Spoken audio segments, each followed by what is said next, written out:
Rebuilding My Life Upon the Rock. A True Story from Rebellion to Obedience. Written by Briant Mora. Narrated by Christopher Fournier. Forward. God is the ultimate storyteller. From his heart to his hands, the story takes shape as it comes to life through his creative ability and his people's lives. God's greatest story was revealed to and through humanity by the manifestation of Jesus Christ as the gift of God to redeem and release man from his hurt and sin.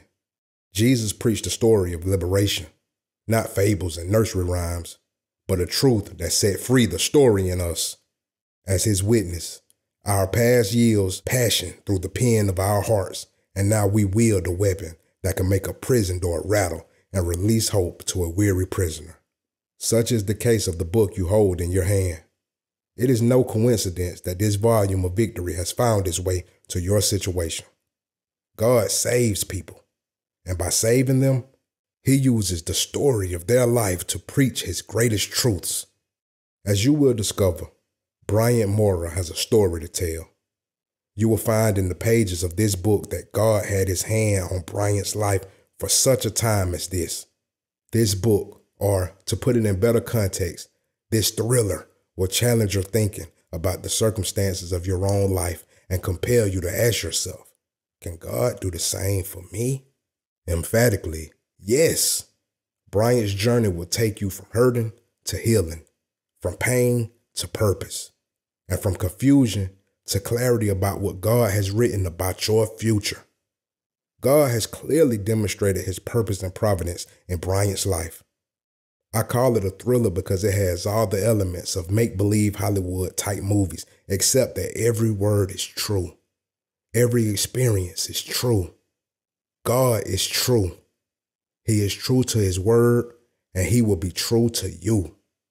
I have been blessed to be a friend of Briant's, but I have been more blessed to see how his story of God's determined purpose and grace changes the lives of everyone who hears the narrative of his never-ending story. Because his story is still being written, and God is ready to put a pen in your hand to begin the story of your transformation. It begins by turning to chapter 1. Pastor Jason Palmer, Foothills Worship Center, Newport, Tennessee. Chapter 1. Some early memories of anything Christian. Thy testimonies also are my delight and my counselors. Psalms chapter 119, verse 24. The law of the Lord is perfect, converting the soul. The testimony of the Lord is sure, making wise the simple. Psalms chapter 19, verse 7. Momong's prayers. My earliest memories of anything spiritual were when my grandmother would come into my brothers and my bedroom and pray for us. I was around 5 to 7 years old. She was Roman Catholic. And right before bed, she would go to each one of us and pray over us. I remember watching her pray. She would hold the rosary and its beads in her hand, and she would be whispering her prayers over me. I watched as she held the rosaries over my forehead and made the motions of the cross. She was praying for me. She was praying for my brothers. This meant a lot to me, even though I did not understand what she was doing. God honors faith. He is no respecter of persons.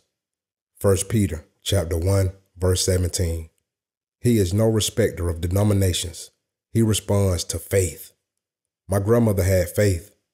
It may not have been the faith I am accustomed to, but she chose to exercise her faith and pray for her grandchildren. Her faith is God influenced by life. My parents did not follow after the Roman Catholic Church denomination or their teachings. They decided to take us elsewhere, and we would go to different churches growing up. I remember church was a priority.